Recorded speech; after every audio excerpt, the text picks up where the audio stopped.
वासुदेवाय। ओम नमो भगवते वासुदेवाय।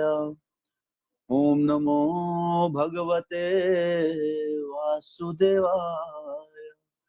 नारायणं नमस्कृत्यं नरं चैव नरोत्तमं देवीं सरस्वतीं व्यासं ततो जयमुदीरये। नष्टप्रायेषु अभद्रेषु नित्यं भागवत सेवया। भगवतीरुत्तम श्लोके भूति नैष्ठिकी। कृष्णाय वासुदेवाय देवकी नंदनाय च नंदगोपकुमाराय गोविन्दाय नमो नमः। ॐ अज्ञानतिमिरान्धस्य ज्ञानाञ्जनशलाकया चक्षुरुन्मिलितं येन तस्मै श्रीगुरुवे नमः। श्रीचैतन्य मनोभीष्टं स्थापितं येन भूतले स्वयं रूपा कदा मह्यं ददाति स्वपदान्तिकम्। वन्देऽहं श्रीगुरो श्रीयुतापदकमलं श्रीगुरोन् वैष्णवांश्च। श्रीरूपं साग्रजातं सहगणा रघुनाथान्वितं तं सजीवं साद्वैतं सावधूतं परिजनसहितं कृष्ण चैतन्य देवं श्रीराधा कृष्णपादान् सहगणा ललिता श्रीविशाखान्वितं। नमो विष्णुपदाय कृष्णप्रेष्ठाय भूतले श्रीमते भक्तिवेदांत स्वामिनिति नामिने। नमस्ते सरस्वते देवे गौरवाणी प्रचारिणे निर्विशेष शून्यवादी पाश्चात्यदेशतारिणे। नमो महावदन्याय कृष्ण प्रेम प्रदायते कृष्णाय कृष्ण चैतन्य नामिने गौरतिसे नमः। हे कृष्णा करुणा सिंधु दीनबंधु जगतपते गोपेशा गोपिका कांत राधा कांत नमस्तुते। तप्त कांचन गौरांगी राधे वृंदावनेश्वरी वृषभानुसुते देवी प्रणमामि हरिप्रिय। वाञ्छाकल्पतरुभ्यश्च कृपा सिन्धुभ्य एव च पतितानां पावनेभ्यो वैष्णवेभ्यो नमो नमः। जय श्री कृष्ण चैतन्य प्रभु नित्यानंद श्री अद्वैता गदाधर श्रीवासादि गौर भक्तवृंद। हरे कृष्णा कृष्ण कृष्ण हरे हरे हरे राम राम राम हरे हरे। हरे कृष्णा कृष्ण कृष्ण हरे हरे हरे राम राम राम हरे हरे। हरे कृष्णा कृष्ण कृष्ण हरे हरे हरे राम राम राम।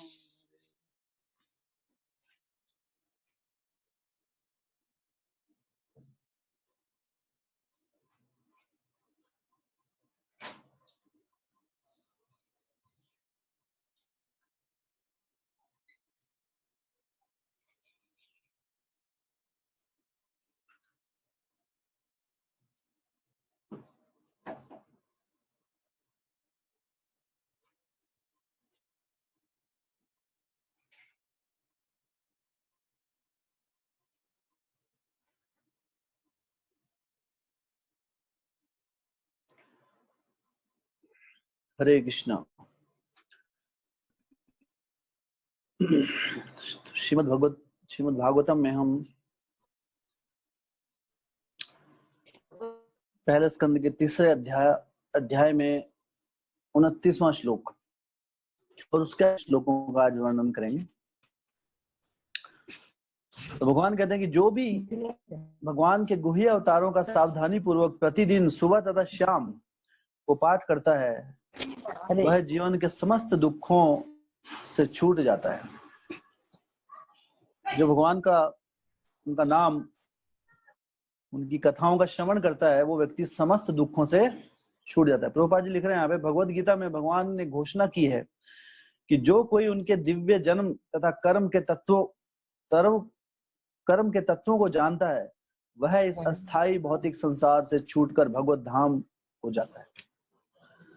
हाँ, भगवान गीता में कहते हैं कि जन्म कर्म च मे दिव्यम एवं यो वेति तत्वतः त्यक्त्वा देहम पुनर्जन्म नैति मामेति सो अर्जुन।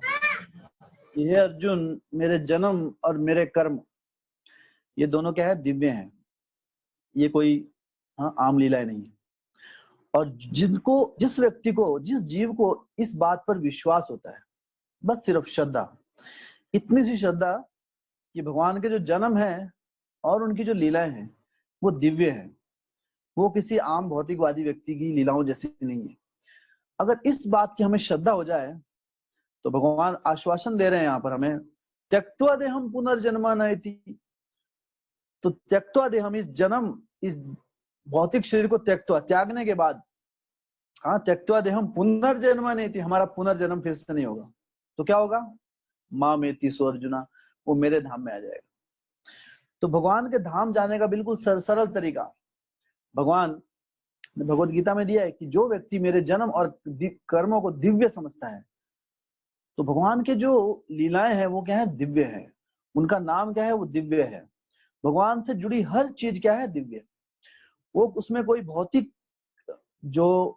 भौतिकवाद कण मात्र भी नहीं है।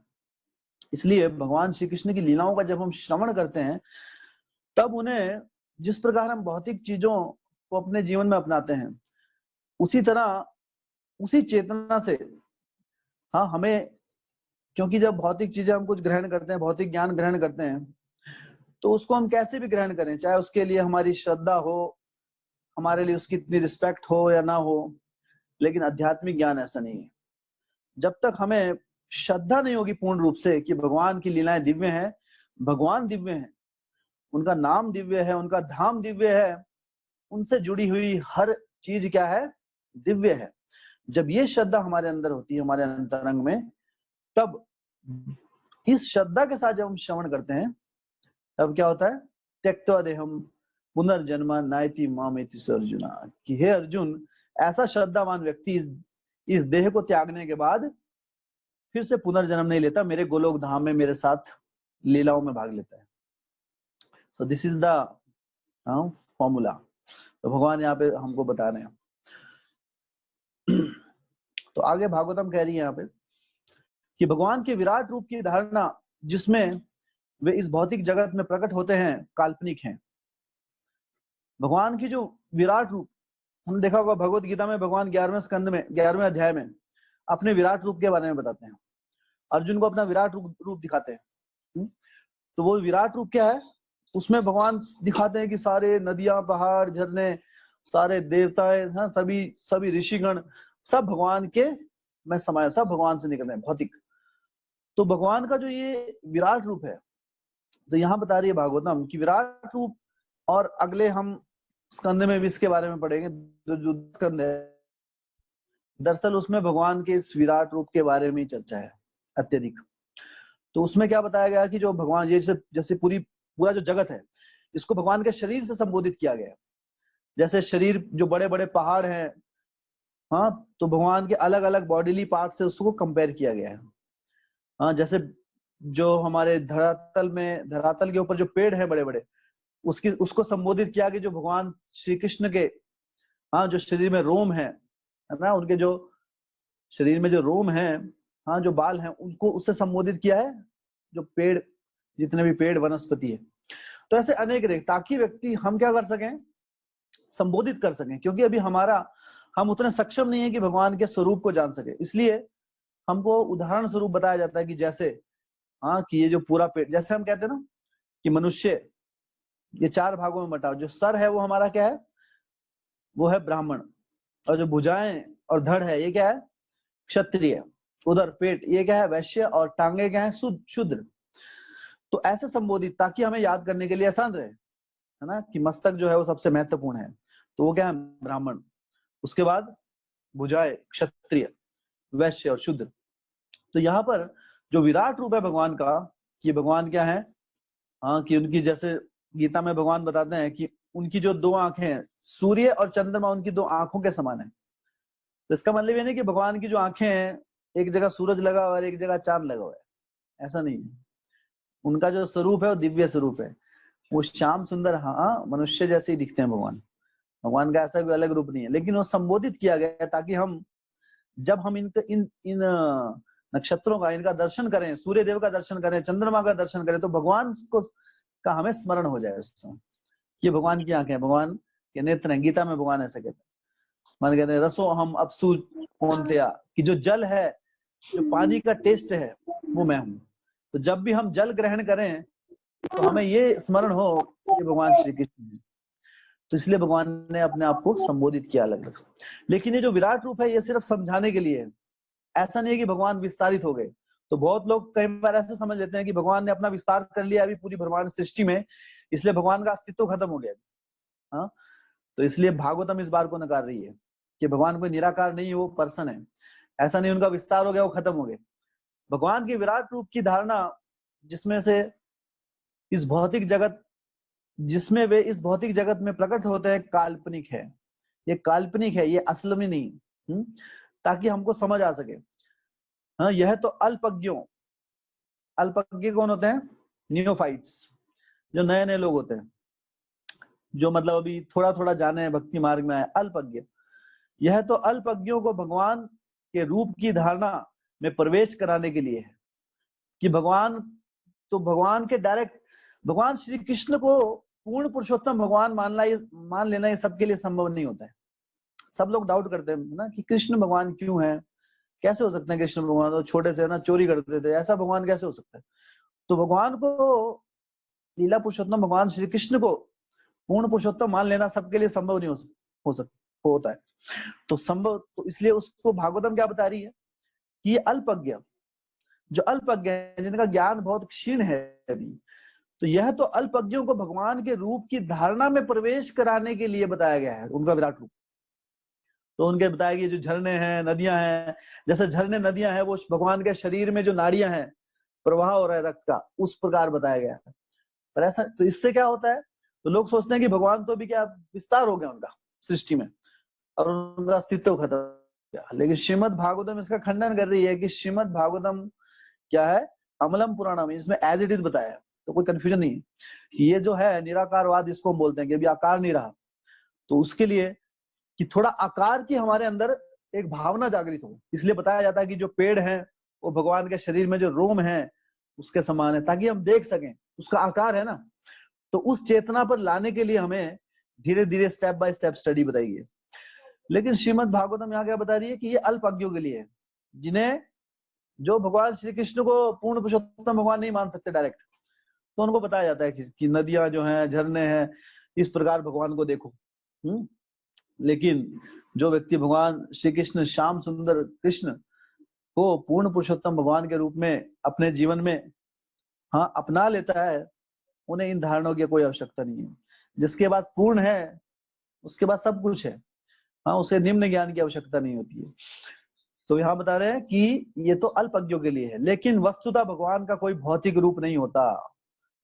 और ये बिल्कुल यहाँ पर स्पष्ट करती है भागवतम कि भगवान का कोई भौतिक रूप नहीं है। भगवान का जो रूप है वो क्या, दिव्य है, अलौकिक है और इस भौतिक जगत से परे है। हाँ, भगवान का जो रूप है, उनका जो शरीर है, ये भौतिक नहीं है। जैसे कई बार एक प्रश्न उठता है, बहुत लोग ये उदाहरण देते हैं कि जब भगवान की जब लीला का अंत हुआ तो क्या हुआ, एक जो क्या नाम, एक तीरंदाज जो था, उस तीरंदाज ने भगवान श्री कृष्ण के पैर में, अंगूठे में तीर मारा और वो तीर के कारण उसके जहर से क्या होगा, भगवान क्या है, भगवान की मृत्यु हो गई। तो कितना बड़ा भ्रम है, कितनी बड़ी मूर्खता है एक्चुअली, ऐसा सोच लेना, हाँ, कि भगवान की मृत्यु हो सकती है। अगर भगवान, इसका मतलब भगवान को हम समझे ही नहीं। हाँ, जिसकी मृत्यु हो जाए वो भगवान कैसे हो सकता है। ये जन्म मृत्यु जरा व्याधि, हाँ, ये जो जाल में है, ये माया जाल, ये भौतिक हम जैसे प्राणियों के लिए है। भगवान इन चीजों से परे हैं। तो भगवान अपनी लीलाओं को कैसे भी समाप्त कर सकते, तो भगवान की लीलाओं का समाप्त करने का समय आ गया था, तो भगवान ने वैसी लीला की। और कहीं भी आप शास्त्रों में ये नहीं पढ़ेंगे कि भगवान का फिर शरीर मृत शरीर हो गया, उन्हें जलाया गया, क्या हो गया, ऐसा कुछ नहीं है। बताया जाता है कि कुरुक्षेत्र में एक स्थान है, आई थिंक प्रवास क्षेत्र, तो वहां से भगवान एकदम अंतर ध्यान हो गए और अपने भगवत धाम में चले गए, ये बताया गया है। तो उनकी मृत्यु होती तो उनका पार्थिव शरीर जो होता वहीं पे होता है ना, शरीर को रखते या जो भी करते हैं, अंतिम संस्कार करते हैं उनका, ऐसा तो कहीं किसी भी शास्त्र में नहीं लिखा है। लेकिन कहते हैं कि भगवान को भी पाप लगा, भगवान को पाप का, भगवान क्या है, इन पाप पुण्यों से परे है। इसलिए गीता में भगवान स्पष्ट रूप से बोलते हैं, अब जानंती माम मूढ़ा मानुष्यम तनुमाशितम, कि मूर्ख लोग मुझे जान ही नहीं पाते हैं जब मैं मनुष्य रूप में आता हूँ। वो सोचते हैं कि मैं भी मनुष्य है, मुझे भी पाप कर्म पुण्य कर्म उसी के अंतर्गत में आता हूँ। तो भगवान कहते हैं जन्म कर्म च मैं दिव्यम, मेरे जन्म, तो कहीं बोलते हैं भगवान ने भी जन्म लिया, हम भी जन्म लेते हैं, भगवान भी मनुष्य है तो हम भी हमारे जैसी है वो, नहीं, भगवान ने क्लियर किया है ऐसी बात कि जन्म कर्म च मैं दिव्यम, मैं भी जन्म लेता हूँ लेकिन वो दिव्य है, तुम्हारे जैसा जन्म नहीं है मेरा। 9 महीने गर्भ में सड़ते रहो, हाँ, वहां पे अनेक अनेक कष्ट पाओ, माँ जो खाती है ना, जो जिस प्रकार से अगर मिर्ची खा ली तो पूरा शरीर जलता है, भगवान के साथ ऐसी लीला नहीं है। भगवान आए, हाँ, एकदम से वो देवकी के हृदय से, गर्भ से एकदम बाहर आ गए। हाँ, तो भगवान के लिए ये भगवान, हम जब किसी माता के गर्भ में जाते हैं तो वो हमारे हाथ में नहीं होता है, हमको जबरदस्ती जाना पड़ता है वहां पर। क्यों? क्योंकि हमारे कर्मों का फल होता है वो। लेकिन भगवान इन कर्मों के फल से ऊपर है, भगवान कर्मों, इस कर्म फल के रचयिता है, वो कर्म के फल के अंदर नहीं आ सकते। कर्म के सिद्धांतों के रचयिता है वो, तो कर्म के सिद्धांत के अंतर्गत वो नहीं आ सकते कभी भी। इसलिए भगवान कह रहे हैं कि इतनी सिंपल सी बात अगर कोई समझ जाए कि जन्म कर्म च मे दिव्यम एवं यो वेति तत्वता, तत्वता मतलब तत्व रूप में जो समझ गया, हाँ, असली रूप में, सच्चाई के रूप में, हाँ, त्यक्ता देहम पुनर्जन्म नयति माम, तो इतने में ही वो समझ, इतना समझने से क्या हो जाएगा, इस शरीर को, भौतिक शरीर को त्यागने के बाद वो मेरे धाम में चला जाएगा। तो व्यक्ति यही नहीं समझ पाता है, भगवान में भी हम अपने भौतिक आंकड़े लगा देते हैं। तो जब जहां यह है भगवत गीता का ज्ञान, और भगवत गीता का ज्ञान जहां खत्म होता है वहां से भागवतम शुरू होती है। हाँ, तो ये जो बेसिक चीजें कई बार हमारी क्लियर नहीं होती है हम भागवतम में, तो भागवतम जो है दरअसल ये जो चीजें हैं कि भगवान है, भगवान श्री कृष्ण पूर्ण पुरुषोत्तम है, ये क्लियर भगवत गीता में हो गया पहले। ये समझने के बाद हमें यहाँ पे एंट्री करनी चाहिए श्रीमद भागवतम। तो 99% व्यक्ति जो हैं वो श्रीमद भगवत गीता का अध्ययन नहीं करते हैं, हाँ, परंपरागत, और सीधा श्रीमद भागवतम का श्रवण करने चले जाते हैं। तो इसलिए क्या होता है, सब कुछ ऊपर से चला जाता है, बाउंस। क्यों? क्योंकि जो उनके बेसिक जो ज्ञान है, मूल ज्ञान है उनके बारे में, तत्व ज्ञान है, वो तो हमें समझ नहीं आता है। और भगवान की लीलाओं को समझना संभव नहीं है। जब तक भगवान को नहीं समझेंगे, उनकी लीलाओं को समझना असंभव है। क्योंकि भगवान की जो लीला है वो क्या है, बहुत दिव्य है। जब तक वो दिव्य दृष्टि हमारे अंदर नहीं आएगी तब तक भगवान की लीलाओं को समझना हमारे लिए असंभव है। तो यहाँ पे बता रहा है कि ये जो अल्पज्ञों के लिए भगवान का कोई भौतिक रूप नहीं है। बादल तथा धूल वायु द्वारा ले जाए जाते हैं, लेकिन अल्पज्ञ लोग कहते हैं कि आकाश मेघाच्छित हो गया और वायु धूलमय हो गई। कि जैसे जब कभी धूल उड़ती है तो वायु क्या है, धूल को उड़ा देती है। जैसे कई बार तूफान आता है तो पूरे आकाश में लगता है कि जैसे धूल धूल हो गई या बादल हो गए। जब जैसे बादल आते हैं तो हम सोचते हैं कि आकाश बादलमय हो गया, मेघा मेघाच्छादित हो गया, मतलब मेघ मेघ मेघ छा गए वहां पे। लेकिन असल में आकाश जो है उसको मेघ डिस्टर्ब नहीं कर सकते। वो क्या है, आकाश और हमारे मध्य में मेघ आ जाते हैं, बादल आ जाते हैं, तो हम सोचते हैं, या धूल मिट्टी आ जाती है, हम सोचते हैं कि आकाश धूलमय हो गया, लेकिन ऐसा नहीं होता है। इसी प्रकार वे लोग आत्मा के विषय में भी भौतिक शरीर की धारणाओं का आरोपण कर देते हैं। तो यहाँ पर बहुत ही क्लियर चीज बताया कि हम जो ये भौतिक शरीर हैं, और लोग इसी को ही सोचते हैं कि हम वो खुद है आत्मा। इसी प्रकार वे लोग आत्मा के विषय में भी भौतिक शरीर की धारणाओं का आरोपण कर देते हैं, आत्मा को भी भौतिक समझ लेते हैं, और इसलिए आत्मज्ञान में, आत्म साक्षात्कार के मार्ग में आगे नहीं बढ़ पाते हैं। तो आत्म जो ज्ञान है, अब ये आत्मज्ञान है, ये भी भगवान ने भगवत गीता में पहले दे दिया है। तो जब तक ये हमें क्लियर नहीं हो जाता है कि हम शरीर नहीं आत्मा है, तब तक श्रीमद् भागवतम पढ़ के कोई लाभ नहीं है। तो ये चीज हमारे माइंड में पहले श्रद्धा होनी चाहिए कि हम ये शरीर नहीं है। अगर भौतिक शरीर या अभी शरीर की इच्छा नहीं गई, हाँ सारी वासना है हृदय में, हाँ हम भागवतम पढ़ रहे हैं और शाम को फिर मदिरापान धूम्रपान कर रहे हैं, तो वो कोई तो शरीर के स्तर पे ही है, अभी इसके ऊपर नहीं आए हम, तो भागवतम हमारे को छू भी नहीं पाएगी हमारे मन को। तो इसलिए पहले जब तक भौतिक इन चीजों से, भौतिक स्तर से जब तक ऊपर नहीं उठेंगे, ये नहीं समझ पाएंगे कि हम शरीर नहीं है, मैं आत्मा है, तब तक श्रीमद् भागवतम जो है वो हमसे बहुत दूर है। श्रीमद् भागवतम उस पॉइंट से शुरू होती है जब हम ये समझ लें कि भगवान क्या है, वो दिव्य है, हम शरीर नहीं है, हम आत्मा है। जब ये आत्मा, फिर आत्मा, उसके बाद, और भगवान जो पूर्ण पुरुषोत्तम है, उसके बाद श्रीमद् भागवतम की शुरुआत होती है। हाँ, तो श्रीमद् भागवतम में भौतिक कथाएं करके भी कोई लाभ नहीं है ना, भौतिक उदाहरण इधर उधर करके, क्योंकि श्रीमद् भागवतम पूरा क्या है, दिव्य ग्रंथ है। तो यहाँ पर भागवतम क्या बता रही है, किसी प्रकार लोग आत्मा के विषय में भी भौतिक शरीर की धारणाओं का आरोपण कर देते हैं। तो भौतिक शरीर की को हम क्या समझ लेते हैं, आत्मा। तो असली में हम आत्मा है, लेकिन हम इस शरीर को ही मध्य मानकर, केंद्र मानकर अपना पूरा जीवन व्यापन कर देते हैं। हाँ, तो रूप की स्थूल अवधारणा से परे रूप की एक अन्य सूक्ष्म धारणा है, जिसका कोई आकार नहीं होता, जो अनदेखा, अनसुना तथा अव्यक्त होता है। जीव का रूप इस सूक्ष्मता से परे है, अन्यथा उसे बारंबार जन्म ना लेना पड़ता। तो यहाँ पे बताया कि जो अगर हमें बार बार जन्म लेना पड़ रहा है, इसका मतलब क्या है कि हम शरीर तो है ही नहीं, शरीर तो खत्म हो गया, उसके बाद भी हमें फिर भी जन्म लेना पड़ रहा है। तो इसलिए हमें वो दिखाई नहीं दे रहा है अभी, आत्मा किसी को दिखाई नहीं देती, अनदेखा बोला गया यहाँ पे, अनसुना। आत्मा के बारे में कोई सुनने को भी नहीं मिलेगा आपको कहीं पे ना इस जगत में, कि मैंने किसी ने आत्मा देख ली, है ना। अव्यक्त, उसका व्यक्तित्व भी हमें नहीं दिखता है। आत्मा का व्यक्तित्व क्या है, आत्मा का कैसा है व्यक्तित्व, कैसी दिखती है ना, अनदेखा। लेकिन यही सत्य है, जीव का रूप इस सूक्ष्मता से परे है, अन्यथा उसे बारंबार जन्म ना लेना पड़ता। तो जो आत्मा है, पद्म पुराण में इसका वर्णन है कि जो आत्मा का जो साइज होता है वो क्या होता है, केशाग्र शतभागस्य, जो केश है हमारा, जो बाल होता है, उस बाल का अगर एक नोक ले लें, आगे की एक नोक, ठीक है, उस नोक के 100 भाग कर दें हम, बाल की नोक के 100 भाग करने के बाद फिर एक भाग को पकड़ें और उस एक भाग के फिर से 100 भाग कर दें, तो जो उसके बाद जो भाग मिलेगा वो आत्मा का साइज बताया गया शास्त्रों में। आत्मा का वो आकार होता है, हाँ उतना उसका साइज होता है, तो जो कि हमारी भौतिक दृष्टि से देखना संभव है। मतलब बाल की नोक का 10,000 अगर भाग कर दें तो एक भाग जो है वो आत्मा। तो जो अभी हम क्या करते हैं, हम उस चीज पे विश्वास करते हैं जो हमने देखा है। सीइंग इज बिलीविंग, है ना, कि हमने अगर जो दिखता नहीं वो होता नहीं है, यही धारणा होती है हमारी कि भगवान किसने देखा है, लेकिन आत्मा किसने देखी है। लेकिन आत्मा इतनी सूक्ष्म है कि इन आंखों से हम नहीं देख सकते, किसी माइक्रोस्कोप से नहीं भी देख सकते हम, इतनी छोटी होती है आत्मा। लेकिन शास्त्र बताते हैं कि वो है और उसका आकार कितना है ना।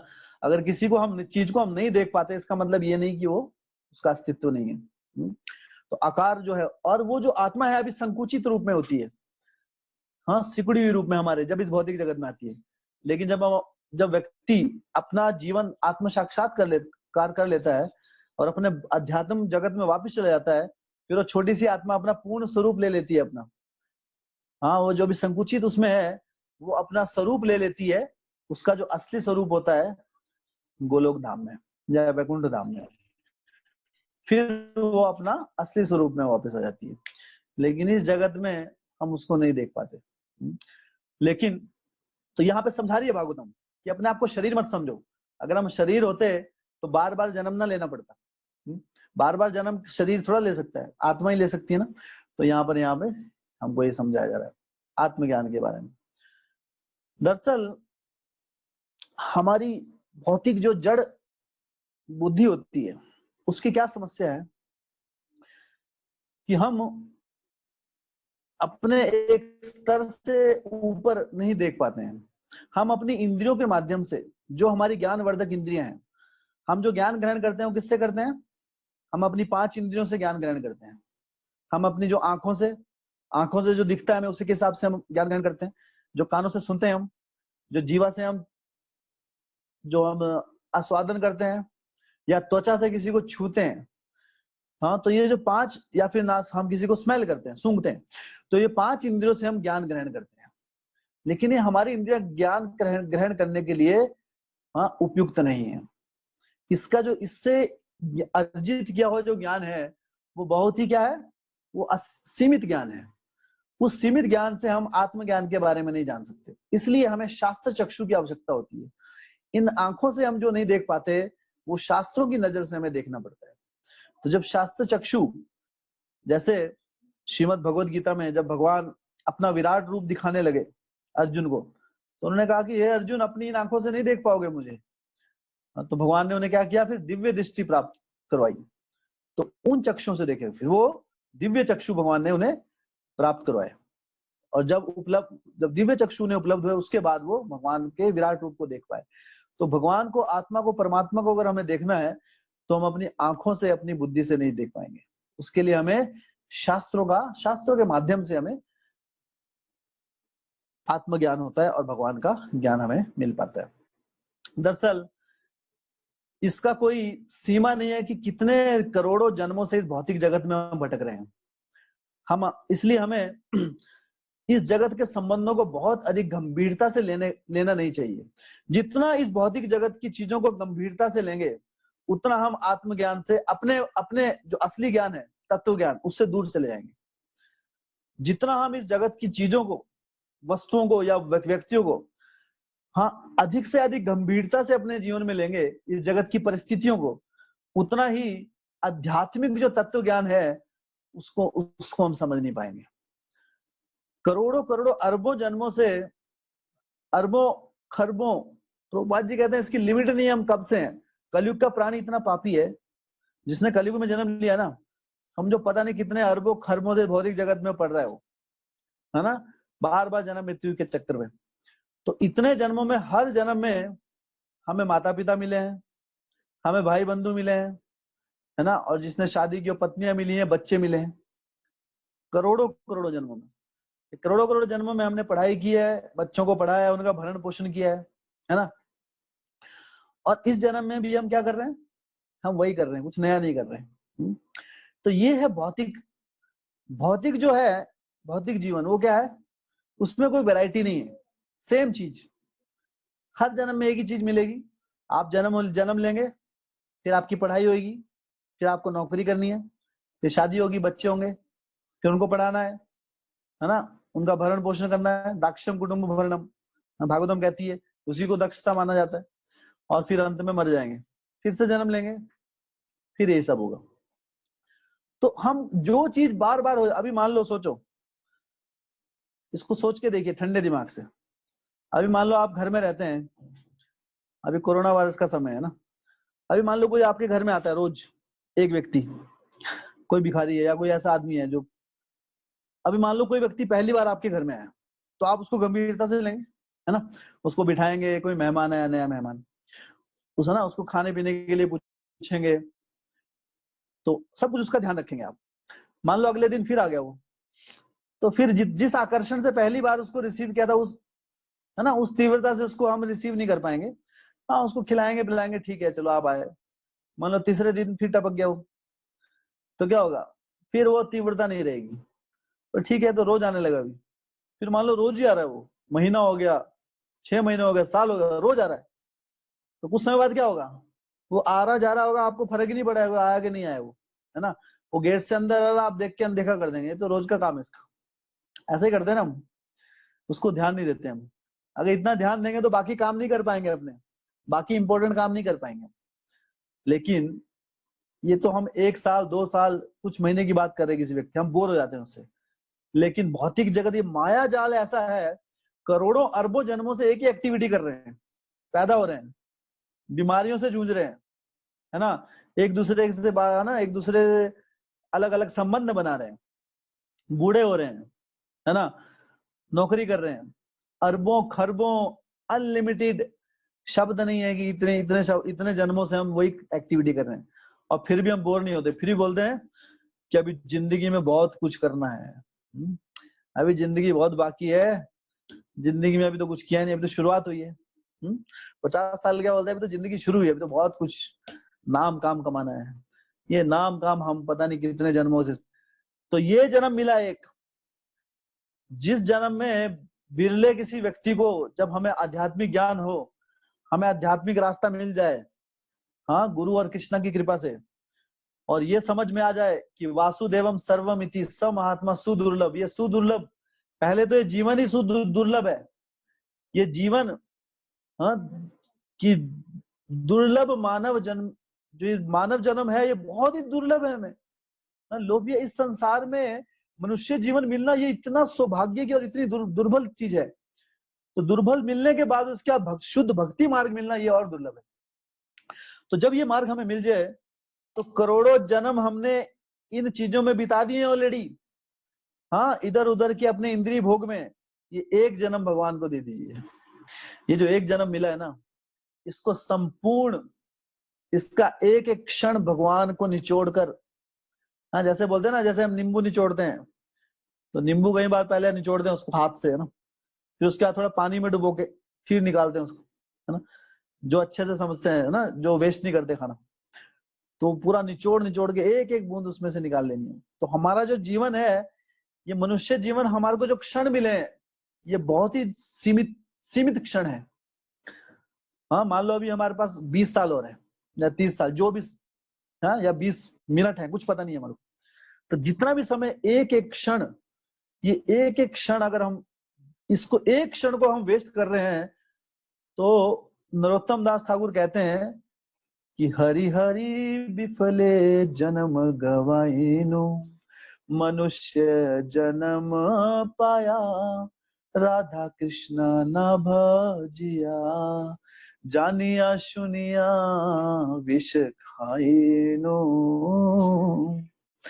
कि मनुष्य जन्म पाया और राधा कृष्ण ना भजिए, जानिया सुनिया विष खाइनु, मतलब जान बूझकर हम क्या खा रहे हैं, विष खा रहे हैं, जान बूझकर जहर खाना हो।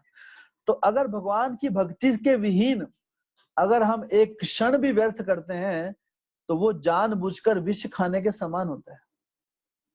एक्चुअली बहुत बड़ी बात है, लेकिन हमको, हाँ, क्योंकि माया देवी का आवरण इतना अधिक है, बोले सुनते रहते हैं, कोई बात नहीं, है ना, हम आत्मा है, ठीक है, बहुत बार सुना है, आज भी सुन लिया, हम उसको अपने जीवन में नहीं अपना पाते हैं। हरिनाम, भगवान का हरिनाम, ये हमें शक्ति प्रदान करता है। इन सारे के सारे जो ज्ञान हम ग्रहण करते हैं, इस ज्ञान को जीवन में अपनाने की हमें शक्ति प्रदान करता है। हाँ, जैसे आजकल बहुत बहुत मोटिवेशनल स्पीकर होते हैं, वो मोटिवेट करते हैं आदमी को, हाँ, बातों के इधर उधर, लेकिन कभी हृदय परिवर्तन नहीं हो सकता मोटिवेशन से। हाँ, तो अगर हमें अपने जीवन में किसी चीज को अपनाना है, तो उसे जीवन में अपनाने के लिए हमें शक्ति चाहिए होती है, और वो शक्ति मिलती है हरिनाम से। तो हम देखते हैं हरि हरि विफले, तो यहाँ पर नरोत्तम दास ठाकुर भगवान चैतन्य महाप्रभु के एक बहुत बड़े शुद्ध भक्त थे। जब नरोत्तम दास ठाकुर का जन्म भी नहीं हुआ था, तब चैतन्य महाप्रभु ने भविष्यवाणी कर दी थी कि नरोत्तम, एक दिन नरोत्तम आएगा इधर, है ना, और वो मेरी भक्ति का प्रचार करेगा, शुद्ध भक्त। तो इतने, तो कितने बड़े शुद्ध भक्त थे कि भगवान ने उनका जन्म से पहले ही उनकी भविष्यवाणी कर दी थी। और नरोत्तम दास ठाकुर की जो लीला है, दरअसल इतने सुंदर सुंदर जो भजन लिखे हैं उन्होंने, हाँ, राधा कृष्ण प्राण मोरा जुगल किशोर, ये भी उन्होंने उन्हीं के द्वारा रचित है।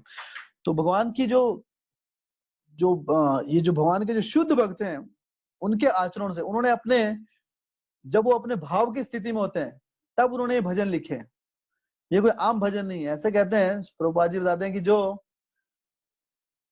जो हमारे भगवत गीता है, भगवत गीता जहां खत्म होती है वहां श्रीमद भागवतम शुरू होती है, श्रीमद भागवतम जहां खत्म होती है वहां चैतन्य चरितामृत शुरू होती है, और जहां चैतन्य चरितामृत खत्म होती है वहां ये वैष्णव भजन शुरू होते हैं। तो वैष्णव भजन है ये सर्वोच्च, हमारे वैष्णव आचार्यों का जो संपूर्ण, जो उनके भाव में, हाँ, जो हाईएस्ट सर्वोच्च भाव की परिस्थिति में उन्होंने सारे इन भजनों की रचना की है। तो बहुत गुह्य तत्व हैं ये। तो यहाँ पे नरोत्तम ठाकुर कह रहे हैं कि हरि हरि विफले जन्म, हे हरि, हे हरि, हे कृष्णा, विफले, मैंने विफल कर दिया अपना जीवन। तो ये किसके लिए कह रहे हैं?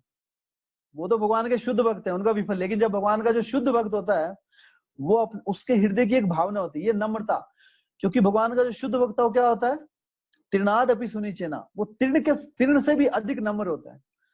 तो वो भगवान की उदारता को जब देखता है तो उसके हृदय में एक स्वाभाविक भावना जागृत हो जाती है कि मैं कितना निम्न हूं, भगवान कितने उच्च हैं। तो ये शुद्ध भक्ति का, तो ये जो भजन है, हाँ, तो हमें ऐसा नहीं समझना कि ये वो बोल रहे हैं, ये हमारे जैसे बद्ध जीवों के लिए बोल रहे हैं कि हरि हरि विफले जन्म गवाइनु, कि मैंने अपना, हे हरि, मैंने विफलता पूर्वक अपना पूरा जीवन व्यर्थ कर दिया। हाँ, मनुष्य जन्म पाया, बड़ी मुश्किल से तो जन्म मिला था मनुष्य, राधा कृष्ण ना भजिया, और राधा कृष्ण को नहीं भजा। मनुष्य जीवन मिला और राधा कृष्ण, तो मनुष्य जीवन का एकमात्र जो लक्ष्य है वो राधा कृष्ण को, जो सर्वोच्च लक्ष्य है। ऐसे तो जिन व्यक्तियों के अपने व्यक्ति विशेष के अपने अपने लक्ष्य हैं, जो सर्वोच्च एकमात्र जिसके लिए मनुष्य जीवन बना है। हाँ, मनुष्य जीवन किसके लिए बना है? मनुष्य जीवन, हाँ, नॉर्मली क्या बोलता है आदमी कि अच्छा एक नाम हो जाए हमारा, ताकि मरने के बाद भी हमारा नाम याद रखे। सोचिए कितनी आसक्ति है इस शरीर से, कितना हम आसक्त होते हैं, अटैचमेंट होती है इस बॉडी से, कि मरने के बाद भी मुझे कोई याद रखेगा। अरे मरने के बाद तुम कहाँ जाओगे, तुमको ये पता नहीं है, तुम ये सोच रहे हो मुझे याद रखा जाएगा। जब आदमी चला गया, उसके बाद कोई याद रखे ना रखे, किसको क्या मतलब। लेकिन सोचिए इस शरीर से इतनी आसक्ति होती है आदमी को कि मरने के बाद भी मेरा नाम होगा। ऐसा कुछ कर जाओ कि मरने के बाद भी नाम हो। मरने के बाद नाम का कोई लाभ नहीं है। हाँ, मरने के बाद भी अगर हमारे जीवन से किसी को लाभ पहुंचता रहे, हाँ, उस जीवन का फायदा है। जैसे हमारे वैष्णवाचार्य हैं, तो वो इस जगत को छोड़ने के बाद भी उनके द्वारा दी गई जो टीचिंग्स है, आज भी उनके भजनों से हम पढ़ के अपने जीवन में अपनाकर भक्ति मार्ग में अग्रसर हो रहे हैं। तो ऐसा जीवन का, ऐसा याद रखने का लाभ है। तो जब हम इन वैष्णव भजनों को, भगवान का जो भक्तों द्वारा, तो अनेक अनेक श्रीमद भागवतम में देखेंगे, प्रहलाद महाराज की प्रार्थनाएं, ध्रुव महाराज की प्रार्थनाएं, जितने भी भगवान के शुद्ध भक्त हैं, जब उन्हें भगवान के दर्शन हुए तो उन्होंने अनेक अपने हृदय से उनकी भगवान के स्तुति के रूप में प्रार्थनाएं आई। तो ये प्रार्थनाएं बहुत महत्वपूर्ण है। कुंती महारानी की प्रार्थनाएं श्रीमद भागवतम में पहले स्कंद में पढ़ेंगे हम। तो ये जो प्रार्थना है, भक्तों के पूर्ण रूप से उनके हृदय के भाव से निकली हुई भाव।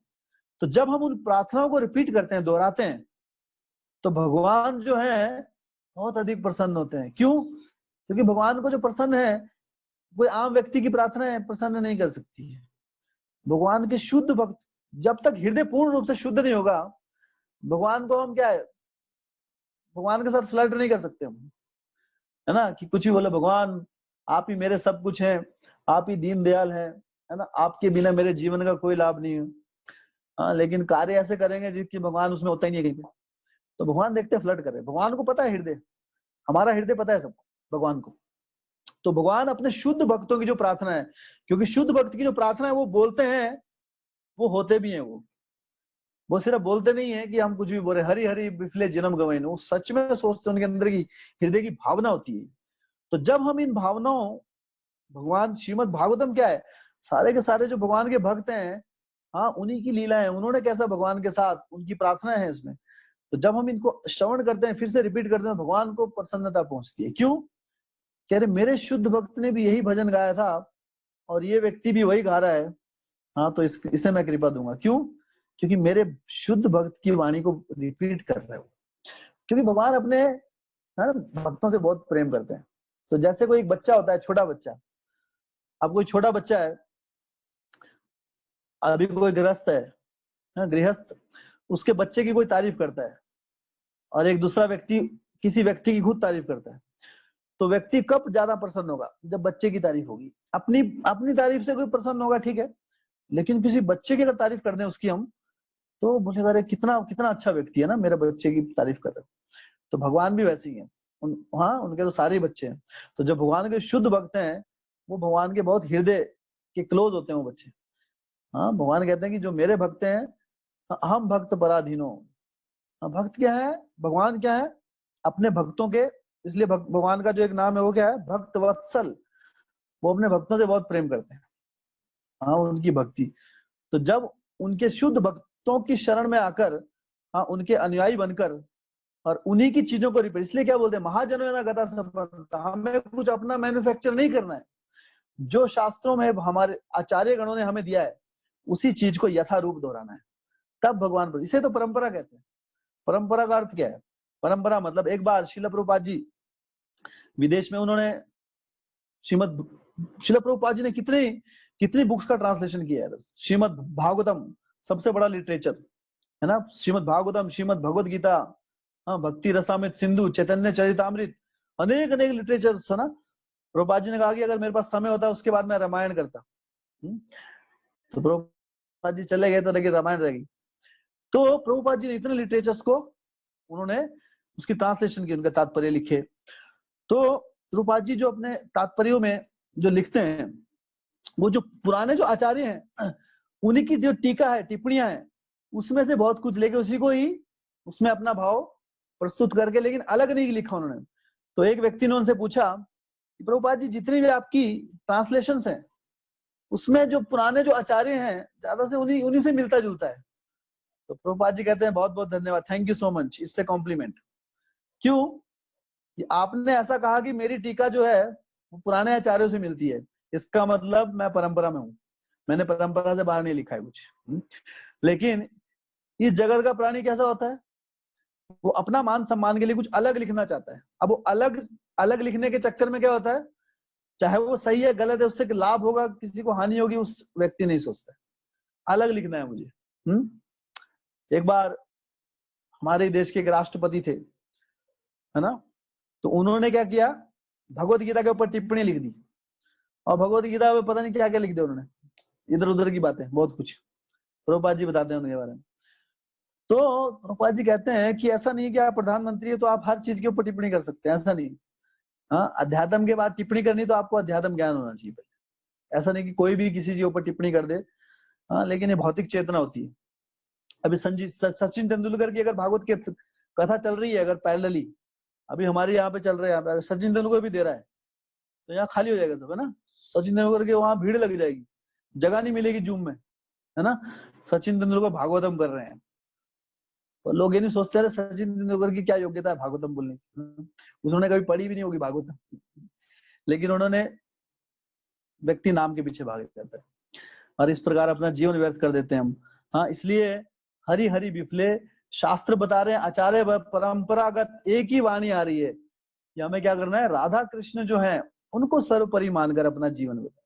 तो नरोत्तम दास ठाकुर क्या कर रहे हैं, मनुष्य जन्म पाया राधा कृष्ण ना भजिया, जानिया सुनिया विष खाइन। कोई जबरदस्ती विष खिला दे, हमें जहर खिला दे, तब तो बड़ा दुर्भाग्य है, लेकिन खुद उठा के ढूंढ ढूंढ के विष खा रहे हैं, वो सबसे बड़ा दुर्भाग्य है। और विष खाना क्या है, भगवान राधा कृष्ण ना भजिया, राधा कृष्ण को ना भजना सबसे क्या है। यहाँ पे नरोत्तम दास कह रहे हैं कि ये विष खाने जैसा है। स्मर्तव्य सततम विष्णु विस्मर्तव्य न जातुचित, सर्वे विधि निषेध स्युर एतयोर एव किंकरा। कि सर्व हमेशा हमें भगवान श्री कृष्ण को याद रखना है और उन्हें कभी नहीं भूलना है। Always remember Krishna, never forget Krishna, यही सारे शास्त्रों की वाणी है। अगर उनको भूल जाएं और उसकी जगह कुछ और स्मरण करें, हाँ, या श्रवण करें या कीर्तन करें, तो वो हमारे समय की व्यर्थता है।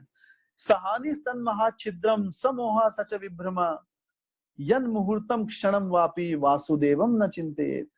अगर एक क्षण के लिए भी वासुदेव का चिंतन नहीं करते हैं हम, सहानी स्तन महाछिद्रम, उससे बड़ी कोई हानि नहीं है। समोहा सच विभ्रमा, उससे बड़ा कोई भ्रम नहीं है, उससे बड़ी कोई पथ भ्रष्टता नहीं है। यह मुहूर्तम क्षणम वापी, एक मुहूर्त के लिए भी, एक मुहूर्त क्या होता है, छोटा सा मुहूर्तम क्षणम, एक क्षण के लिए भी अगर हम भगवान वासुदेव का चिंतन ना करें, ये सबसे बड़ी हानि है, ये सबसे बड़ी पथ भ्रष्टता है, ये सबसे बड़ी मोह माया है। तो ये जो शास्त्र जो कह रहे हैं, ये किस लिए कह रहे हैं, हमारे मन की शांति के लिए। अरे क्या श्लोक है ना, कितना अच्छा श्लोक है ना। बस ये बोलते तो हम बोलते रहे कितना अच्छा बात बोली है शास्त्रों में, लेकिन ये शास्त्रों में सिर्फ मन को आनंद देने के लिए नहीं बोला है, इसको जीवन में अपनाने के लिए बोला है। कि वासुदेव का जो चिंतन है वो एक क्षण के लिए भी वासुदेव कृष्ण को हमें नहीं भूलना है। और कलयुग में उन्हें हर क्षण याद रखने का एकमात्र जो माध्यम है वो क्या है? उनके नाम के माध्यम से। हरे कृष्णा कृष्ण कृष्ण हरे हरे, हरे राम राम राम हरे हरे। भगवान श्री कृष्ण के जो नाम के माध्यम से हम हर क्षण उन्हें याद रख सकते हैं। सोचिए भगवान ने कितनी सुलभता से अपने आप को सुलभ कर दिया है, कितनी आसानी से, है ना? कितना आसान है उनका स्मरण करने का। इस हरे कृष्ण महामंत्र को याद रखिए बस। पहले इसका भक्तों के संग में जप कीजिए, हाँ, कीर्तन कीजिए। बाकी जब हमारा समय की मन में चलता रहे मंत्र, तो हमेशा हम भगवान को कभी नहीं भूलेंगे। और मन में जब चल रहा है तो उसका स्मरण होना चाहिए, है ना? सिर्फ मुख से नहीं बोलना है। जैसे एक कथा है, तो चिड़िया की जो कथा है, कि शिकारी आएगा दाना डालेगा, फंसना नहीं, तो वैसा नहीं करना है ना। तो चिड़िया क्या करती थी? ऐसा बोलती रहती थी और साथ में दाना भी खाती रहती कि शिकारी आएगा दाना डालेगा, हाँ, जाल बिछाएगा, दाना खाना नहीं। तो ये बोलते बोलते दाना भी खा रही, बोल भी रही है। तो हमें चिड़िया नहीं बनना, हमें मनुष्य बनाया भगवान ने। हाँ, चिड़िया के अंदर इतनी बुद्धि नहीं होती है, हमें क्या है? मनुष्य जीवन दिया। तो मनुष्य जन्म पाया राधा कृष्ण ना भजिया, जानिया सुनिया विष खाई। तो राधा कृष्ण को अगर नहीं भज रहे हैं तो विष खा रहे हैं। हाँ, ये संसार जो है क्या है? एक तरह से विषानल। हाँ, ये भौतिक जो जगत है ये विष नहीं, हमको समझ में नहीं आता कि ये विष है, लेकिन एक ऐसा स्लो पॉइजन। स्लो पॉइजन समझते हैं आप क्या होता है? स्लो पॉइजन, स्लो पॉइजन होता है वो आपको एकदम से नहीं मारता, वो धीरे धीरे मारता है, धीरे धीरे मरता है उससे आदमी। पहले धीरे धीरे शरीर खत्म होगा अंदर से, एक ऑर्गन खत्म होगा उससे। तो जब हम भौतिक जगत में हम सोचते हैं अरे कुछ नहीं हो रहा है, भगवान कृष्ण को तो हम कभी कभी याद करते हैं, पूरा दिन तो बाकी चीजें याद कर रहे हैं। लेकिन नरोत्तम दास खैर ठाकुर कह रहे हैं आप जहर पी रहे हैं, जहर खा रहे हैं, ऐसा तो कभी फील नहीं हुआ। This is slow poison. हाँ, दरअसल हमारे आत्मा के अस्तित्व को मार देता है। ये जो भौतिक प्रजल्प है, भौतिक कथाएं हैं, जो भगवान से जुड़ी हुई अगर चीजों, भगवान से अगर जो चीज नहीं जुड़ी हुई है उसकी अगर हम चर्चा करते हैं, हाँ, किसी भी तरह से भगवान का संबंध नहीं है उससे, तो एक तरह से वो क्या है? जानिया सुनिया विष खानी, जानबूझकर विष खाना है। विष खाना नहीं है, जानबूझकर विष खाना है। हाँ, गोलोकेरा प्रेम धन हरि नाम संकीर्तन, रति ना जन्मी लोके नेताए। गोलोकेरा प्रेम धन हरि नाम संकीर्तन, भगवान ने गोलोक वृंदावन का प्रेम धन इस जगत में अपने हरि नाम के माध्यम से दे दिया है। लेकिन मैं कितना तुच्छ प्राणी हूँ, भक्त प्रार्थना कर रही। तो ये भक्त की प्रार्थना होनी चाहिए भगवान के सामने कि भगवान, हाँ, हम तो प्रार्थना करते ही नहीं है भगवान के आगे, इसलिए डेली जाना बहुत आवश्यक है। एक बार और नहीं, कभी भी हमें एक बार भगवान से प्रार्थना, प्रार्थना में बहुत शक्ति होती है। जब हम प्रार्थना करते हैं भगवान से, भगवान सुनते हैं हमारी सच्ची प्रार्थना। तो भगवान से ये प्रार्थना करनी है हमारे को कि हे प्रभु, आपने गोलोक का प्रेम धन अपने हरि नाम संकीर्तन के माध्यम से हमें दे दिया, लेकिन मैं कितना दुर्भाग्यशाली हूँ, रतीना जन्मीलो कहता है, मुझे अट्रैक्शन नहीं, कोई अटैचमेंट नहीं, कोई आकर्षण नहीं है आपके हरि नाम के लिए। हम हरि नाम जपता हूँ तो नींद आती है ना, या कोई दूसरी बात सूझती है, कोई रति नहीं है। तो रति नहीं है कोई बात नहीं, क्योंकि करोड़ों करोड़ों जन्मों से भगवान से विमुख होकर जीवन बिताया है, अभी मौका मिला है। तो रति नहीं है उसमें प्रॉब्लम नहीं है, लेकिन रति चाहिए नहीं, ये प्रॉब्लम है। तो रति के लिए भगवान से प्रार्थना करनी है, भक्तों से प्रार्थना करनी है। तो हमारी ये प्रार्थना होनी चाहिए कि प्रभु मुझे आपके हरि नाम में रुचि आ जाए, रति आ जाए। हाँ, अदरवाइज क्या है? मैंने अपने जीवन में क्या कर दिया? पूरा व्यर्थ कर दिया। हाँ, जैसे मैंने विष खा लिया। संसार विषा नले, दीबा निशी हिया जले, जुटाईते ना कोई उपाय। तो कह रहे हैं कि जो संसार है ये क्या है? एक तरह विष के समान है। विष अनल, विषानले, दीबा निशी हिया जले। यहाँ पर दिन और रात क्या जलती रहती है? आग जलती रहती है। ऐसे दिन रात अग्नि है, उसमें हम भभक रहे हैं। दरअसल ये है भौतिक जगत एक्चुअली, क्योंकि हमें आध्यात्मिक आनंद का भी पता ही नहीं है, इसलिए हम सोचते हैं बहुत आनंद है इस जगत में। इस जगत में कोई आनंद ही नहीं है। दरअसल इस जगत का आनंद क्या है? दुखों के ना होने को आनंद समझ लेते हैं हम। हाँ, कि अरे मैं बाहर से आया, घर में आके पंखा चला लिया, अरे क्या आनंद है। इसको आनंद समझते हैं अभी। पंखा चला लिया आनंद है ना, क्यों?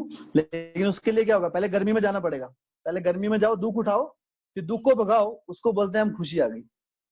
पर क्या है सच में खुशी है? पहले दुख लो और फिर दुख को भगाओ और फिर बोलते हैं दुख चला गया मजा आ गया। ये तो मूर्खता है, टाइम वेस्ट कर रहे हैं हम, है ना। कि पहले प्यास जगाओ, पानी मत पियो पहले बहुत देर तक, और फिर एकदम से पानी पियो, बोले क्या आनंद है जीवन में, मजा आ गया ना। तो ऐसा ही करते हैं, पहले भूख लगाओ कि भूख, खूब भूख भड़क गई अभी, फिर भोजन खा लो तो बोले आनंद आ गया। ये तो आर्टिफिशियल आनंद है, प्लास्टिक स्माइल बोलते हैं जैसे हम। प्लास्टिक स्माइल क्या होती है कि सिर्फ ओंठ होंठ ऐसे हो रहे हैं, खुशी नहीं है हृदय में, प्लास्टिक स्माइल। तो ये प्लास्टिक स्माइल है ये जगत, असली हृदय की संतुष्टि नहीं है इस जगत में। हाँ, अन्यथा इतने बड़े बड़े लोग आत्महत्या क्यों करते हैं सब कुछ होने के बावजूद भी? इसीलिए कि संसार विषा न ले। ये संसार क्या है? विष, एक विष के समान है, दिबा निशी। हाँ, दिन में और रात में क्या है, हिया जले। यहाँ पे सिर्फ क्या जल रही है, हमारा हृदय जलता रहता है इस अग्नि में। जुड़ाई तेना कोनो उपाय, लेकिन कोई उपाय नहीं मिलता है। हाँ, हम अपने तरीके से उपाय ढूंढते रहते हैं कि कैसे हृदय को संतुष्ट करूं, कैसा खुश रहूं। हाँ, लेकिन भगवान ने अपना नाम दिया है, बोलो केरा प्रेम धन, हरि नाम संकीर्तन। उसको अपनाने की जगह क्या कर रहे हैं हम, दूसरा कोई उपाय ढूंढ रहे हैं ना। लेकिन वो उपाय काम करने वाला नहीं है। क्यों? क्योंकि इस हृदय को जो संतुष्ट एकमात्र कर सकता है वो क्या है? भगवान श्री कृष्ण का सानिध्य, जो उनके नाम के रूप में हमें मिला है। ब्रजेंद्र नंदन जय सचि सुत होइलो सेई, बलराम होइलो निताय। ब्रजेंद्र नंदन, ब्रजेंद्र नंदन कौन है? भगवान श्री कृष्ण। ब्रजेंद्र नंदन जय सचि सुत होइलो सेई। तो जो ब्रजेंद्र नंदन कृष्ण है वो कलयुग में कैसे आए? सचि सुत, चैतन्य महाप्रभु के रूप में आए। उनमें कोई अंतर नहीं है। बलराम होइलो निताई, और जो बलराम जी हैं वो कैसे हैं? वो नित्यानंद प्रभु। इसलिए हम क्या, हमारे जो ये मैसेज ग्रुप है इसका क्या नाम लिखा है हमने? गौर निताई। तो जो गौर निताई है कलयुग में, जो कृष्ण बलराम है गौर निताई के रूप में है। क्यों? क्योंकि भगवान ने अपनी अपनी जो, भगवान क्या है, हर चीज में सर्वोच्च है। तो भगवान अपनी कृपा की भी सर्वोच्च अवस्था दिखाना चाहते हैं कि किस प्रकार भगवान कृपा प्रदान करने में भी सर्वोच्च है। तो जब वो इस जगत में आए, भगवान जब दूसरे जन्म में, दूसरे अवतारों में आए, तो उन्होंने क्या किया? सिर्फ दुष्टों का संहार किया आके। भगवान रामचंद्र जी आए, रावण को मारा। भगवान कृष्ण आए स्वयं, हाँ, उन्होंने कंस का वध किया और शिशुपाल वध किया। और जब भगवान हिरण्यकश्यप के रूप, हिरण्यकश्यप को मारने के लिए आए, हाँ, नरसिंह देव के रूप में, वराहदेव के रूप में, तो भगवान ने संहार किया हर जगह। हाँ, जहां देखो, जैसे हम पढ़ रहे कल की अवतार, जब कल की अवतार आएंगे सिर्फ गले कटेंगे वहां। हाँ, गर्दन, कोई सुनवाई नहीं होगी, जो जो दुष्ट हैं उनके गर्दन काट देंगे। हाँ, परशुराम जी आए थे, 21 पीढ़ियों को उन्होंने जड़ से मिटा दिया क्षत्रियों की। तो भगवान के जितने भी अवतार है सबने ने दुष्टों की सुनवाई नहीं की, उस समय संहार कर दिया, उनको मुक्ति दिला दी। लेकिन मुक्ति क्या है? जो मुक्ति जो है, मुक्ति और भक्ति में बहुत अंतर है। मुक्ति, मुक्ति का जो आनंद है वो भक्ति रूपी आनंद जो सिंधु है, भक्ति के सागर की एक बूंद से भी उसकी तुलना नहीं हो सकती। तो ये है मुक्ति और भक्ति आनंद। तो भगवान क्या है, मुक्ति भी बहुत बड़ा आनंद है। इस जड़ जगत की जो कष्टों से मुक्ति मिल जाना, भगवान ने सबको दी। लेकिन भक्ति किसी विरले को मिलती है, भक्ति सबको नहीं मिलती है। हाँ, ये बहुत इंपॉर्टेंट है समझना। जैसे जब हम भक्ति मार्ग में आते हैं, जैसे नरसिंह देव भगवान ने अपने प्रहलाद महाराज, जो उनके शुद्ध भक्त थे, उनको क्या वरदान दिया था कि आपकी 21 पीढ़ियां तर जाएंगी, तो आपकी पिछली पीढ़ियां और अगली पीढ़ी, उनका भी अगर एक शुद्ध भक्त अगर पैदा होता है तो वो क्या हो जाए, वो मुक्त हो जाएंगे, इस जड़ जगत के दुखों से मुक्त हो जाएंगे वो। लेकिन शुद्ध भक्ति अलग चीज है। शुद्ध भक्ति आपको ऐसे नहीं मिलेगी, फ्री में नहीं मिलती है। शुद्ध भक्ति के लिए आपको क्या करना पड़ेगा? या तो किसी शुद्ध भक्तों के सानिध्य से मिलती है, एक कृपा सिद्ध होते हैं और एक साधना सिद्ध होते हैं। कृपा सिद्ध कौन है? भगवान चैतन्य महाप्रभु आए, जहां जहां जाते थे अपना कीर्तन दिखाते थे, भक्तों को, लोगों को, जो भी व्यक्ति मिलता उसको आलिंगन कर लेते थे और शुद्ध प्रेम कृष्ण दे देते थे। इसको बोलते हैं कृपा सिद्ध। कोई साधना नहीं की, कुछ नहीं की, कृपा सिद्ध हो गए। तो जब भगवान स्वयं आते हैं तो बहुत लोगों को कृपा सिद्धि दे देते हैं। जगाई मदाई इतने पाप किए फिर भी शुद्ध भक्त बना दिया, है ना। लेकिन जो कृपा सिद्ध नहीं होते दूसरे कौन है? साधना सिद्ध, जो हम लोग हैं अभी साधना भक्ति में हम सिद्ध नहीं हुए अभी। तो जब साधना भक्ति में होते होते बढ़ते बढ़ते हम फिर भगवान के शुद्ध प्रेम को प्राप्त। तो भगवान का जो प्रेम है, कृष्ण प्रेम, ये सर्वोच्च, इस जगत की, इस पूरी सृष्टि में जो सर्वोच्च जो लाभ है वो एकमात्र है, वो है कृष्ण प्रेम। हाँ, वो अंतिम सीमा है। हाँ, उसके ऊपर और कुछ नहीं है। तो भगवान तो जब बलराम जी आए थे भगवान कृष्ण के साथ, तब उन्होंने अपना बल दिखाया था कि किस प्रकार। तो एक बार बलराम जी, एक बार एक कथा हो रही थी, ये जो श्रीमद् भागवतम आज जो पढ़ रहे हैं हम, अभी हम क्या पढ़ रहे हैं? सूत गोस्वामी बोल रहे हैं, लेकिन एक्चुअली सूत गोस्वामी ने नहीं बोलनी थी, उनके पिता द्वारा बोली जानी थी, लेकिन बलराम जी ने उनको पहुंचा दिया था परलोक, तो उनके पुत्र ने बोली आगे। तो ये लीला थी। तो क्या हुआ था, जब महाभारत का युद्ध छिड़ा था, तो जो बलराम जी थे, तो वो कहते कि मैं युद्ध में भाग नहीं लूंगा, क्योंकि उनको दुर्योधन भी प्रिय था और पांडव भी प्रिय थे उनको। बोलते मैं अभी बीच में भाग ही नहीं लेता, मैं तीर्थ यात्रा पे निकल जाता हूँ। तो तीर्थ यात्रा पे निकल गए, वहां पे नैमिषारण्य में पहुंच गए। नैमिषारण्य में कथा चल रही थी, तो वहां पे कथाकार बैठे थे, व्यास देव जी के शिष्य रोमहर्ष सूत। सोचिए, व्यास देव के शिष्य कितने बड़े व्यक्ति होंगे वो। तो बलराम जी वहां पर जैसे ही आए, तो सारे के सारे जो कथा सुनने वाले थे, श्रवण करता, वो सारे खड़े हो गए बलराम जी के आदर में, लेकिन रोमहर्ष सूत खड़े नहीं हुए। तो व्यास आसन पे बैठे थे वो, तो उन्हें थोड़ा अभिमान हो गया था। हाँ, तो बलराम जी तो सुप्रीम पर्सन है, उनसे बड़ा क्या है? भगवान श्री कृष्ण के वो सबसे पहले जो विस्तार है वो बलराम जी हैं। प्रभुपाद जी कहते हैं कि कृष्ण और बलराम में कोई अंतर नहीं, सिर्फ रंग का अंतर है। कृष्ण श्याम रंग के हैं और बलराम जी श्वेत रंग के हैं। उनका रंग सफेद, बिल्कुल दूध के समान। हाँ, और भगवान क्या है? श्याम सुंदर, और वो है श्वेत सुंदर, वो श्वेत रंग के हैं। वो इतना ही अंतर है।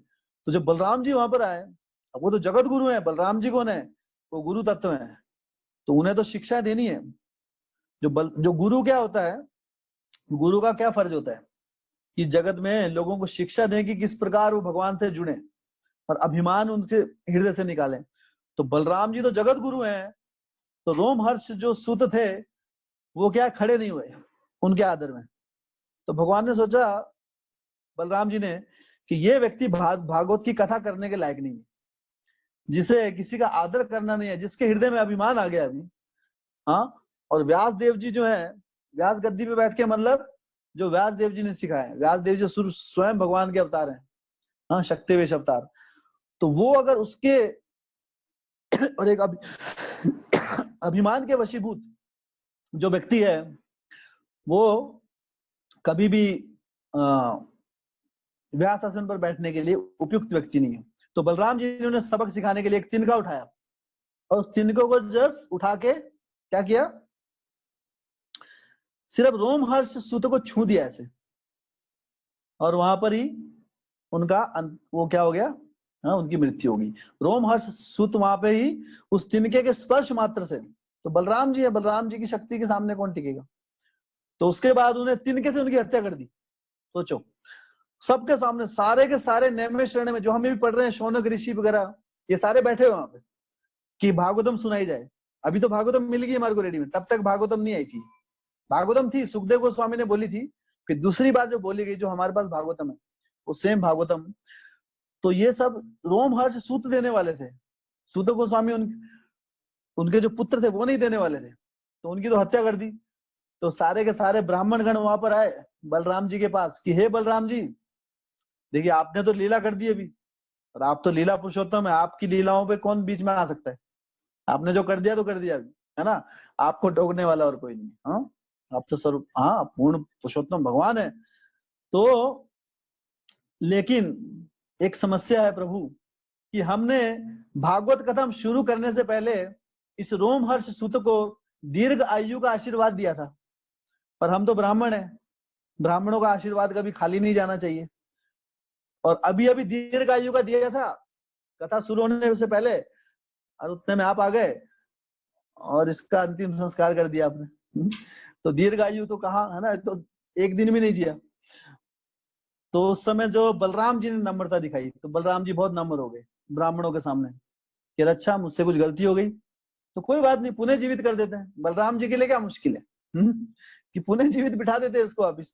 तो ब्राह्मणों ने कहा कि नहीं नहीं प्रभु, जो आपने लीला कर दी, अभी आपकी लीला में रोक टोक डालने नहीं आया हूँ।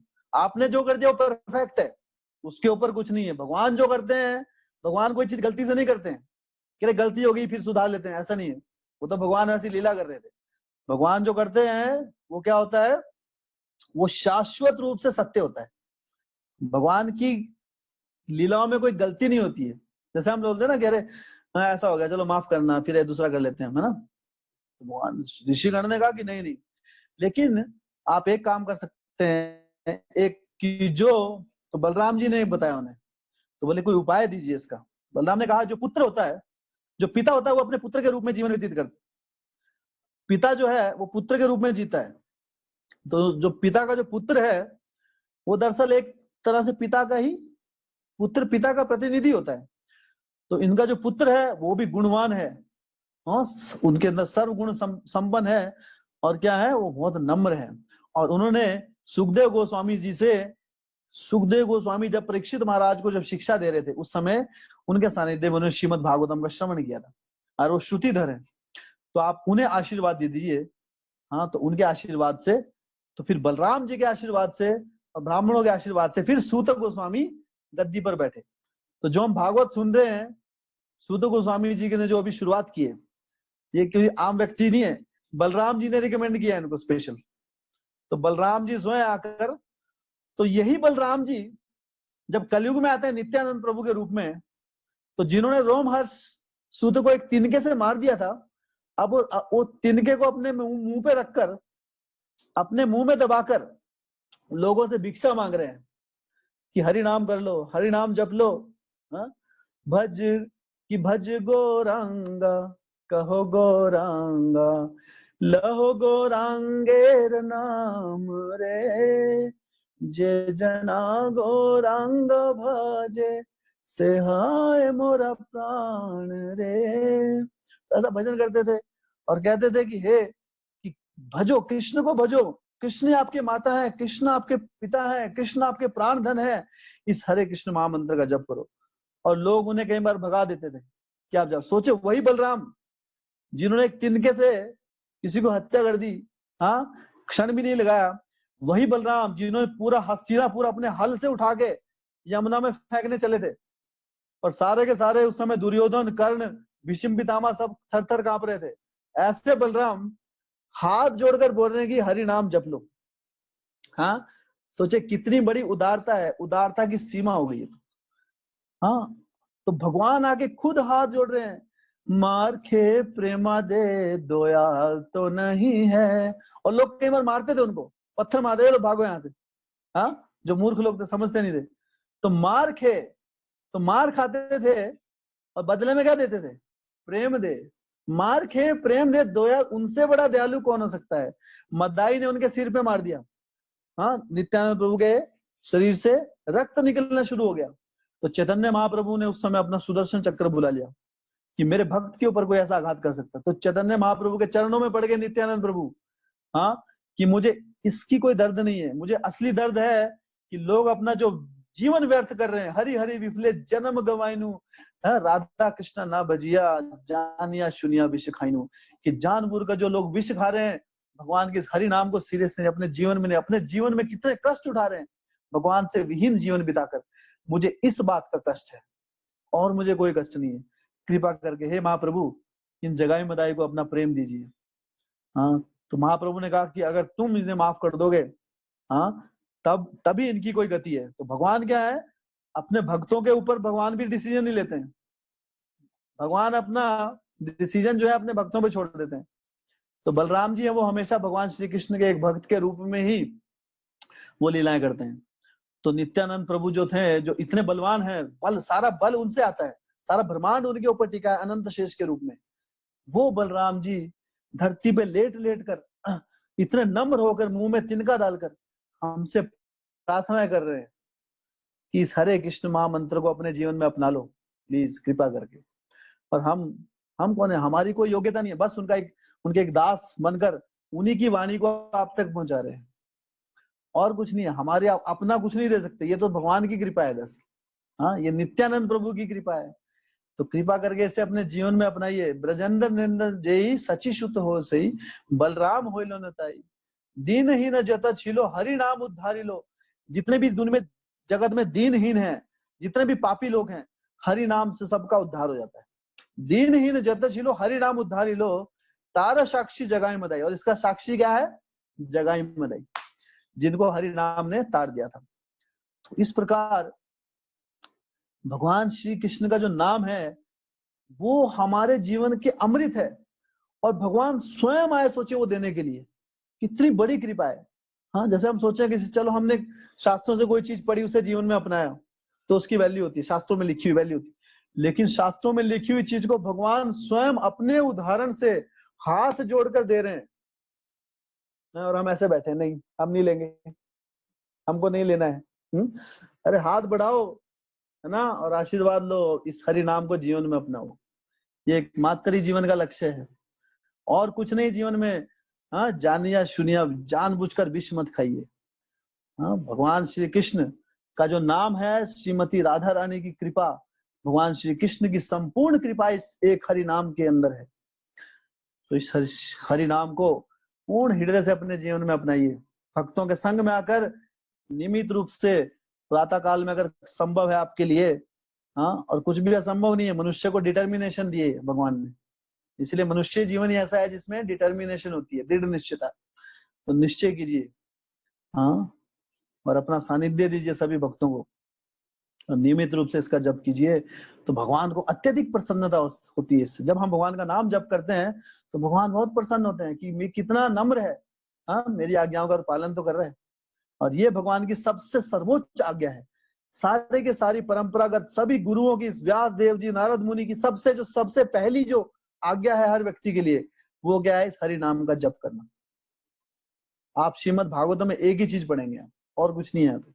हाँ, कलेर दोषो निधे राजा नस्ती हो एक महान गुण, कीर्तना देव कृष्ण से मुक्त संग परम विवेक। एक ही गुण बचा है, इस गुण को अपना लीजिए। अगर गुणवान बनना चाहते हैं, गुणवान कौन होता है? जिसके पास गुण होते हैं।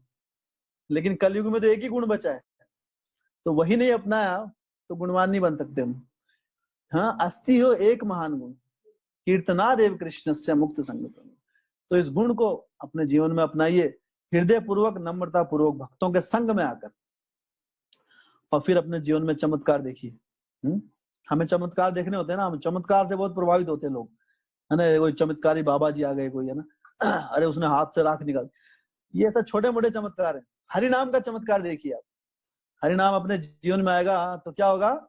संसार दावा न लीजिए, संसार की जो दावा अग्नि है, ये हृदय पूर्ण रूप से संतुष्ट हो जाएगा, और उस प्रेम के सागर में, आनंद के सागर में आप डुबकियां लगाएंगे।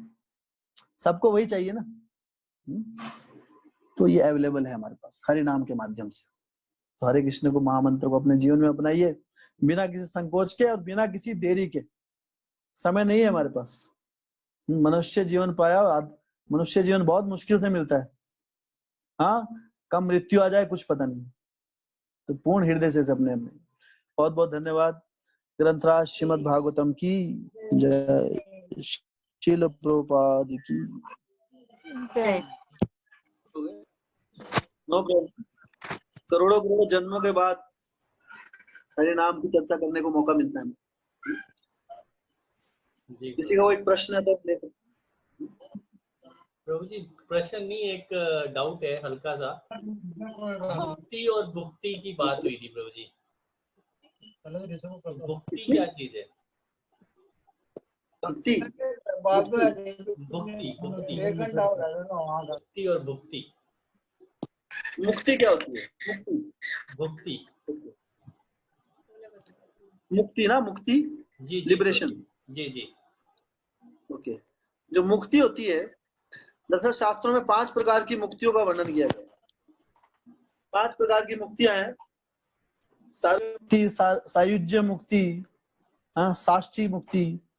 तो ये 5 प्रकार की मुक्तियां हैं, मतलब सारूप्य, आप ये जन्म जाने के बाद आपको मुक्ति मिलेगी, इस भौतिक जगत से मुक्ति मिल जाएगी कष्टों से, और आपको जो मुक्ति मतलब आपको इस भौतिक जगत के कष्टों से बाहर निकलना, इसे कहते हैं मुक्ति। हाँ, और भक्ति क्या है? भक्ति मतलब भगवान की अनंत काल के लिए भगवान का सेवक बन जाना, भगवान की सेवा, भगवान के आनंद को अपना आनंद बना लेना, यह है भक्ति। और मुक्ति क्या है? इस जड़ जगत के कष्टों से बाहर निकल जाना। तो जो भक्त है वो मुक्ति को भी नकार देता है। क्यों? क्योंकि जो मुक्ति होती है उसमें भी स्वार्थ का भाव हो जाता है। स्वार्थ क्या है? कि मुझे क्या करना है, मुझे दुखों से बाहर जाना है, इसलिए भक्ति कर रहा हूं। तो उसके अंदर भी किसकी मिलावट आ जाती है? उसके अंदर भी स्वार्थ की एक मिलावट आ जाती है। तो जो मुक्ति होती है, इसलिए भक्त क्या है, मुक्ति के बारे में सुनना भी नहीं चाहता, उसको क्या चाहिए? भक्ति। इसलिए आप जितने भी आप उदाहरण देखिए श्रीमद् भागवतम में, मुक्ति मतलब जड़ जगत के कष्टों से बाहर निकल जाना। जब ध्रुव महाराज के सामने भगवान विष्णु जब उनके सामने आए तो उन्होंने कहा कि हे ध्रुव, मैं आपसे बहुत प्रसन्न हूँ, आपको क्या चाहिए? इस जड़ जगत से मुक्ति चाहिए, इस जड़ जगत के सारे ऐश्वर्य चाहिए, मैं आपको प्रदान करने के लिए तैयार हूँ। तो ध्रुव महाराज ने कहा कि हे प्रभु, ये जड़ जगत की भौतिक मुक्ति, इस जगतों से कष्ट से बाहर, आपका जो भक्त बन गया उसके कष्ट तो पहले ही चले गए, तो उसमें मांगने जैसी क्या बात रही? जड़ जगत से भगवान की भक्ति में आने के बाद मुक्त तो व्यक्ति ऐसे हो जाता है। हाँ, जो सुखदेव गोस्वामी थे वो अपनी माँ के जन्म, अपने माँ के गर्भ से ही मुक्त थे। मुक्ता नाम अपनी सिद्धा नाम, वो पहले ही मुक्त थे। हाँ, लेकिन वो बाहर नहीं निकलना चाह रहे थे गर्भ से। क्यों? क्योंकि मुक्ति जो होती है, नॉर्मली जो मुक्ति को हम संबोधित करते हैं, वो भगवान से जैसे एक हो जाना, उसमें मिल जाना, उनकी ब्रह्म ज्योति में मिल जाना।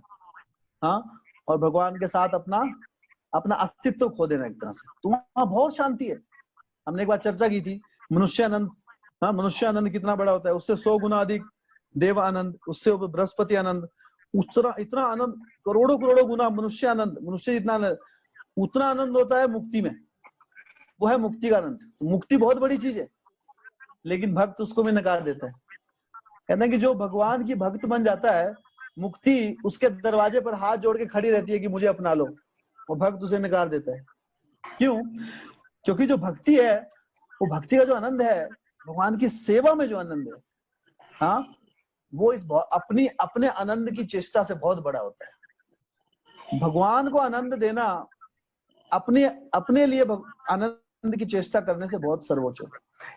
इसलिए जो भक्त है उसे भगवान के आनंद के अलावा और किसी भी प्रकार के आनंद की वो चेष्टा नहीं करते। तो जो मुक्ति है वो क्या है? इस जड़ जगत के दुखों से पार लग जाना, ये है मुक्ति। और भक्ति क्या है? भगवान का अनंत काल के लिए उनका दास बन जाना। तो जो भक्त क्या है? सिर्फ दास बनना चाहता है, मुक्त होना नहीं चाहता वो, कि मैं मुश्किल में पड़ गया, अरे अभी क्या है ना, जड़ जगत में घर संभालना पड़ता है, बीवी बच्चे संभालने पड़ते हैं, जॉब जाना पड़ता है, मुक्त कर दो प्रभु। तो भक्त ऐसी प्रार्थना नहीं करता। भक्त क्या बोलता है? हाँ, कि क्या करो मुझे? गोपीर भर्तु पद कमली और दास दास दास दास अनुदास, मुझे दास बना दो बस। हाँ, और कुछ नहीं चाहिए। इसलिए जब दीक्षा होती है प्रमाणिक संप्रदायों में, तो क्या बनता है? नाम के पीछे लग जाता है दास। आगे का महत्वपूर्ण नहीं होता है, जो आगे लिखा हुआ है। जैसे आपका नाम है महान सखा दास, तो महान सखा कौन है? भगवान श्री कृष्ण है महान सखा। महान सखा वो बहुत, सबसे बड़े सखा भी भगवान श्री कृष्ण है, उनसे बड़ा कोई मित्र भी नहीं हो सकता, है ना। इसलिए भगवान का नाम है महान सखा, और आप क्या हैं? उनके दास। तो आपका स्थान क्या है? हम सबका स्थान क्या है? दास का स्थान। हमारा और कोई स्थान नहीं होता है। जीवरा स्वरूप है कृष्णेर नित्य दास। जो ये बात समझ ले, है ना, यही तो भक्ति है। भक्ति मतलब भगवान का दास। दास मतलब भगवान की सेवानंद। जो भगवान की सेवा में आनंद लेता है वो दास होता है। हाँ? कई बार व्यक्ति दास इसलिए भी बनना चाहते हैं कि एक दिन भगवान बन जाएंगे, तो वो भी दासत्व नहीं है। वो क्या है? वो बोसत्व है, बॉस बनना चाहता है, वो दासत्व नहीं। तो इसलिए जो दास है, भगवान की जो भक्ति है वो सर्वोच्च है, मुक्ति उसके नीचे आती है। इसलिए अनेक अनेक लीलाएं चैतन्य चरितामृत में भगवान के एक शुद्ध भक्त, जो जिन्होंने भगवान के जो शुद्ध भक्त बन गए थे, तो वो उन्होंने एक बार भागवतम में एक शब्द पढ़ा, मुक्ति शब्द, तो उन्होंने कहा अरे मुक्ति इसको काट दो, भक्ति लिख दो इसकी जगह। तो महाप्रभु ने कहा अरे भागवतम को चेंज नहीं करो। बोलते नहीं, मैं आई कैन नॉट टॉलरेट, मैं इसको टॉलरेट नहीं कर सकता मुक्ति को, है ना, इस शब्द मुझे नहीं चाहिए, सुनना ही नहीं है, मुझे भक्ति चाहिए। हाँ, तो सार्वभौम भट्टाचार्य जो उन्होंने, तो भगवान ने कहा दरअसल जो मुक्ति की पराकाष्ठा है वो एक्चुअल भक्ति है। हाँ, जब असली जो एक्चुअल मुक्ति क्या है, भक्ति। लेकिन व्यक्ति क्या मुक्ति के चक्कर में फंस जाता है। हाँ, भगवान का दास बनना सबसे इसलिए कहते हैं कि real independence is to declare your dependence on Krishna. जो सबसे बड़ी स्वतंत्रता है वो क्या है, भगवान का दास बन जाना। बोलेगा दास बनने में कैसी स्वतंत्रता, बस यही सीक्रेट, यही गुह्य तत्व आदमी नहीं समझ पाता है कि भगवान का दास बनने में सबसे बड़ी स्वतंत्रता है ना। व्यक्ति यही सोचता रह जाता है, अरे दास और स्वतंत्र ये तो दोनों शब्द एक दूसरे के विपरीत है, कि जब दास बन गया तो स्वतंत्र कैसा। लेकिन भगवान का दास बनना सबसे बड़ी स्वतंत्रता है। हाँ, तो अपनी स्वतंत्रता को भगवान के हाथ में देना, हाँ, ये सही में स्वतंत्रता। इसलिए भक्त जो है वो मुक्ति के लिए नहीं सोचते, भगवान की सेवा। जो गोपियां थी उन्होंने कहा कि हम करोड़ों जन्मों के लिए नरक जाने के लिए तैयार हैं, अगर भगवान की जो सर दर्द है एक क्षण के लिए दूर हो जाए तो उनको मुक्त नहीं होना है, उनको अपना कष्ट नहीं बचाना, उनको देखना है भगवान को प्रसन्न कैसे करें। भगवान को प्रसन्न करना ये भक्त का लक्षण होता है, अपने कष्टों का निवारण करना ये भक्त का लक्ष्य नहीं होता। तो नारद मुनि कईयों के पास गए, सब भक्तों ने मना कर दिया कि नहीं नहीं, अगर हमने दे दिया, अपने चरणों की धूल दे दी भगवान को, हम तो नरक में चले जाएंगे, नरक में कष्ट है, तो क्या अपना स्वार्थ आ गया वहां पे, कष्ट। लेकिन गोपियों ने क्या किया, अच्छा धूल चाहिए, यमुना में गई, पैर गीले किए, इतना कीचड़ लगाया, पूरा खरोच के सारा गट्ठी बांध के भगवान को दे दिया कि कृष्णा को जाओ जल्दी माथे पे लगा दो उनके। नारद मुनि हैरान हो गए, अरे अपने चरणों की मिट्टी दे रही हो तुम कृष्णा को, पता है तुम्हारी क्या गति होगी।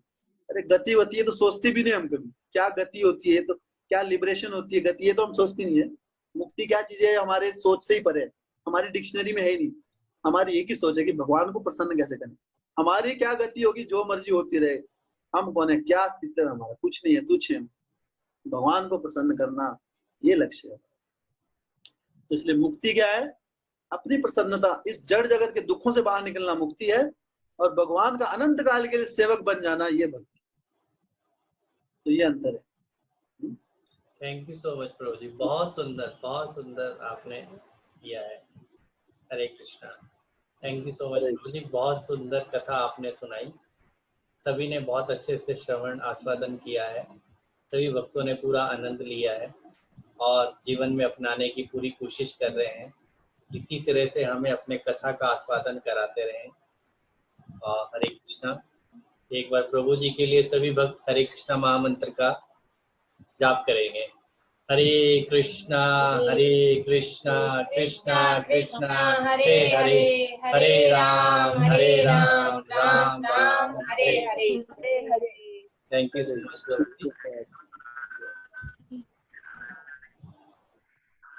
हरे कृष्णा।